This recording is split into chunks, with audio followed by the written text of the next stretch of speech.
Tumepewa ushauri na Carlo ambao ni shirika la serikali linalojua mambo ya mbegu gani itakuwa kwa mvua kiasi gani. Kwa hivyo ndio utaona mbegu nyingi ambazo tutatoa leo hakutapata ile mnaita katumani ama PH4 ambao watu hapa wamezoea.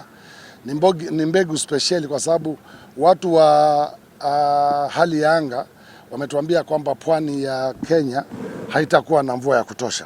Kwa hivyo kunatakana mahindi ya aina fulani ndio hata mvua ikiwa kidogo bado yakue na yamee na watu wavune. Vile leo mimi ninapokea mbegu nasikia furaha kwa sababu nilikuwa na eka 3 kule juu lakini bado sijapanda. Saa hii nashukuru. Nampongeza governor na kushukuru kwamba ameleta hii programu yote ya kukuza chakula hapa Kilifi. Manake Kilifi kila mwaka tunaona iko katika orodha ya zile kaunti ziko na njaa.